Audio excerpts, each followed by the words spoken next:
and from Martin Luther and from John Calvin and from Charles Finney and from Billy Graham, who passed away today.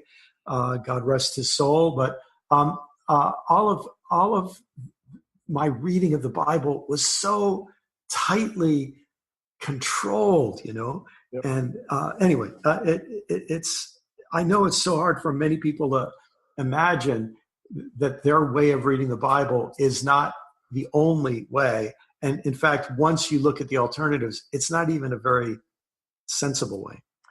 One of the times when my mind was just blown open was my freshman year of college, and I took an Old Testament class, and the teacher was a female minister. Oh boy. So right away, I'm praying for this lady. I mean, yeah. She doesn't know she can't teach men, right? She hasn't been told. And really what made me able to accept things I was reading from you and things I was hearing, and even the things I was thinking was that class with her. And she helped me reframe what the Old Testament was about, what the Hebrew scriptures were. And the prophets weren't just prophesying the future about Jesus. Exactly right. Exactly. Christians reread them differently. Yeah. But this is actually a tradition Jesus stands in that we have just completely silenced. Yes. So true. So true. So true. Yeah. And, one of the things that it sounds like broke you out of your shell was meeting a person, having an encounter with a person from a different tradition. And exactly the same thing happened with me. If I'd only stayed in that insular tradition, I wouldn't have encountered data to challenge that tradition. But then I did, and that created a crisis for me. I call it, now I didn't have a name for it then, but now I call it the crisis of multiple belonging. That I belong to this group that sees things a certain way, but now I'm starting to see that that's not the only way to see things, and I'm belonging to other communities that see things differently. How do I negotiate those tensions? Yep. And I'm finding that those are the things that actually, and maybe the only things, I don't know very many people who change their theology just because they read the Bible. What I mean by that is they'd always read it the same way. They had an experience like Peter in Acts 10, right? He has an experience. Yes, that's right. I saw a friend on Facebook who one of their children had come out as gay. Yes. And they'd never before been able to accept anybody, but now it's their child. And yes. So that experience really is, I mean, I know people say it's, in the tradition I grew up in, I'm sure yours, only the Bible, right? Yes. Sola Scriptura. Well, that's actually not true ever. It never has been. Yeah, I think that's very true. And in fact, what's so interesting about Peter is he has a private experience of this vision, but then he has a social experience, first of meeting Cornelius's entourage, and then going to Cornelius's home and meeting the people gathered there. And it's the same thing with Paul. Paul has a private experience. He's, on the Damascus Road. But then this guy named Ananias comes to see him. And Ananias is somebody who should be afraid of him and should hate him. But Ananias calls him brother. I mean, it is a multidimensional reality, that helps us change. That's how we are as human beings. Yes, we have an internal life, internal experiences, internal reasoning and arguments and struggles, but we also belong to communities where all of this gets hashed out.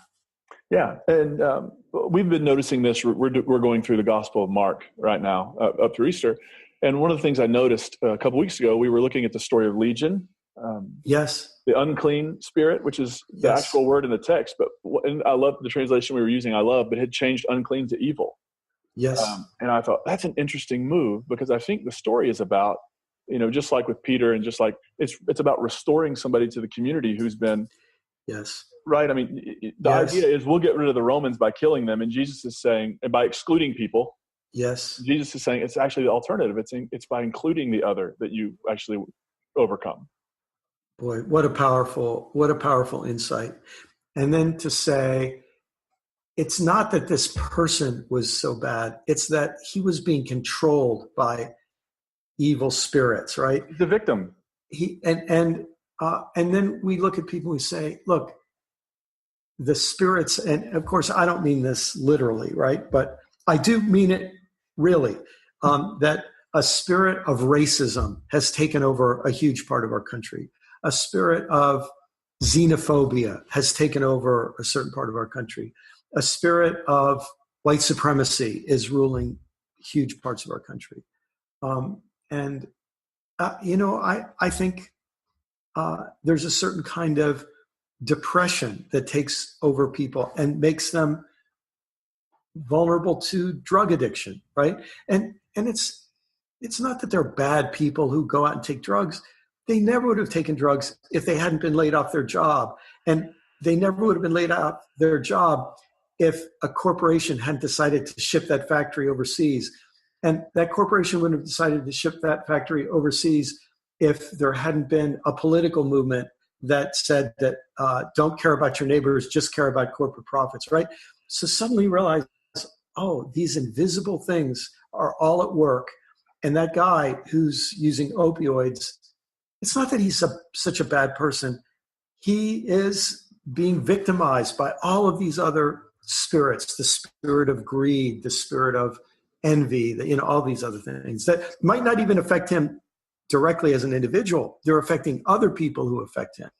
And that's to me what, even in that language of, in that story of the man who was set free from that spirit, even in that story, it's, I think, a way in Jesus' day to help people see, don't just blame people, right? That doesn't help us.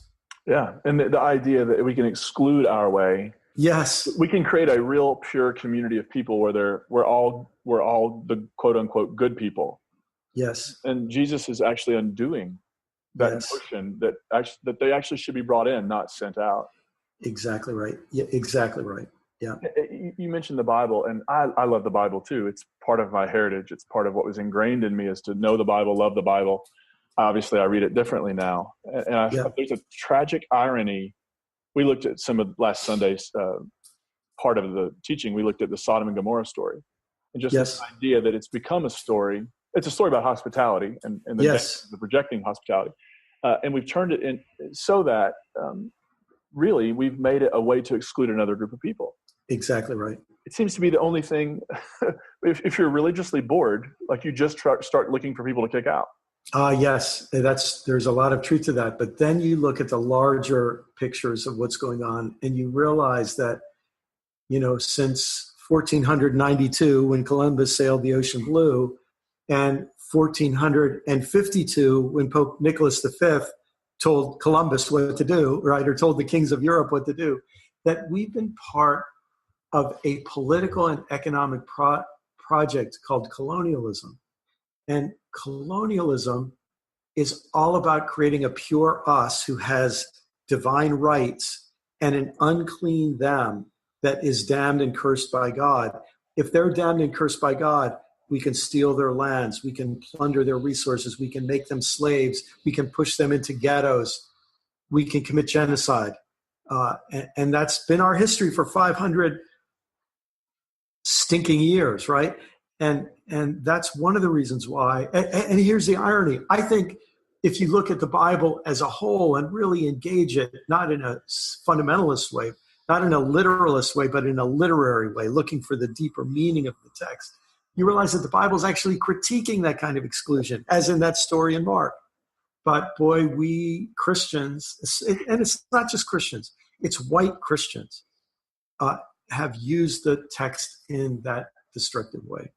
Yeah, and still today aren't willing often to take a look at that, even be open That's to. Right. Maybe we've been using the Bible in ways that make it. People love the idea of being offensive, right? Like if it offends you and I'm telling you the truth, then that's your problem. Yes. Maybe it's offensive because it actually has nothing to do with God. Yes. Maybe it's offensive because it is offensive. Right. Maybe it's just not nice. Brian, I know you mentioned challenges, you mentioned relationships. One of the things I found about this journey is when you start publicly speaking your truth, even when your voice shakes, I think it's the saying. There's often challenges that comes with that, relationally, publicly. I'm sure you've experienced some of that too. Sure. So how have you processed some of that? I just know that getting the emails I get from people I used to be connected to, or, I have friends who their family, won't talk to them anymore. Like, how have you processed some of that in a healthy way? Yeah. Well, the first thing I'd say is, I remember hearing a composer one time say, the only way to write good music is to first write a bunch of bad music. He said, it's like turning on the faucet. A lot of rusty, old, stale water comes out before the clean water comes out. And so the first thing I'd say is I have had a lot of bad responses too. And I remember one time in particular, I wrote a book called A New Kind of Christian, and a very vicious person wrote a review, and I won't go into the whole story behind it, but it was vicious. Not just what he wrote, but he pretended to be someone he wasn't to come interview me, hoping, I think, to find dirt about me that could even add more venom to his review. I'll never forget what a horrible feeling that was. And I stayed up, half the night writing a response. And when I finished the response, it was like a masterpiece of passive aggressiveness. And I remember having this sort of sick feeling like, oh gosh, is this the way I want to spend the next 20 years of my life, defending myself like this? And I remember I just hit, delete on the file and said, I had to write a response because it was going to be in this magazine. But I just started from scratch and took a totally different approach. And I don't know where it hit me, but one of the things that hit me along that process was, if people are criticizing you, if they understand what you're saying and they're attacking that, in a certain sense, you have achieved a disagreement. And then you have an opportunity to make your case. Like the fact that they're arguing with you, they're giving you a chance to make your case. Very often, they haven't achieved disagreement. They're misunderstanding you. They're mocking you or distorting what you say. Well, that's also a gift. If they've done that, then they're giving you a chance to actually clarify what you really want to say. And they're giving you a chance to be gracious about it, because I can come back to this later, but I have a theory of change that involves the necessity of being mistreated to get to where we want to go. And there's something far worse they can do to you than misrepresent you or accurately, or accurately represent you, and that is ignore you. And then when you realize that people are intentionally ignoring you, then you realize, oh, that's the most vicious form of dismissal. Well, that advice I've heard you give several times, that criticism is a way to clarify your message. Yeah. That's been such a gift, and it's in some ways it's also very difficult because sometimes you just don't want to engage. Eventually it gets to the point where opening Facebook just sort of gives you a trigger. Yeah. It triggers you because you never know what's going to be there. So you might know Peter Rollins, and I understand that Peter has a habit on Twitter.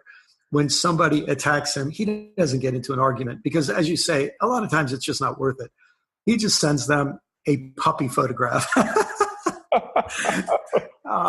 And I think that's maybe a good way of putting Jesus' words about turning the other cheek, so anyway. That is great. And that's a very Peter Rollins thing to do. Absolutely fantastic. Well, Brian, one of the things I'd love to talk to you about is your latest book, The Great Spiritual Migration, because when I first read this book when it came out, was it last year before last?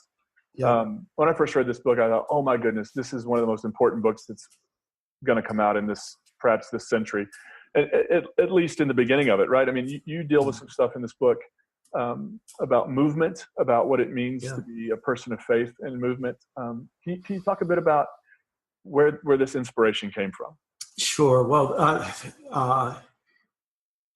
actually what happened was I was planning to write a book that was very different than this, and my editor kept pushing me, and eventually I realized I had 4 books that I wanted to write over probably the next 7 or 8 years. And the one that I was writing, basically, we threw out, and I took the next 3 that I wanted to write and combined them into the one book. So the first book the first third of the book is talking about how we actually define Christian faith as a way of life or as a system of